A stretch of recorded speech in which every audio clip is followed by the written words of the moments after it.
धनी बुवाको लगानीमा मार्ग निर्देशन। यो बुकको अनुसार चाहिँ तपाईँ चाहिँ पैसाबाट आउने स्टेजबाट चाहिँ फ्री हुन चाहनुहुन्छ भनेपछि तपाईँले गर्नै पर्ने कुरा के हो भनेपछि तपाईँले तपाईँको इन्कमभन्दा चाहिँ एक्सपेन्सिभ चाहिँ कम हुनुपर्छ। इक्जाम्पलको लागि चाहिँ तपाईँले महिनाको 1 लाख कमाइराख्नु भएको छ भनेपछि तपाईँले फिक्स खर्चलाई काटेर तपाईँले कताबाट खर्च घटाउन सक्नुहुन्छ त्यहाँबाट घटाएर चाहिँ आफ्नो महिनाको तपाईँको खर्च चाहिँ 1 लाखभित्र चाहिँ तपाईँले समेट्न सक्नुपर्छ।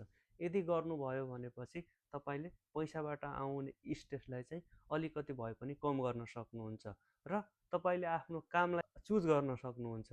तपाईँले एक महिनामा 1 लाखभन्दा बढी खर्च गर्नुभयो भनेपछि एक्स्ट्रा कमाउनको लागि अथवा आफ्नो रेट तिर्नको लागि चाहिँ तपाईँले चाहिँ काममा जान मन नलागी चाहिँ तपाईँले धेरै काम गर्नुपर्ने हुन्छ। आफूले चाहेको समयमा काम गर्नको लागि मात्रै भए पनि तपाईँले चाहिँ यो इन्कमभन्दा चाहिँ एक्सपेन्सिभ चाहिँ कम गरेर चाहिँ अगाडि बढ्नुपर्छ।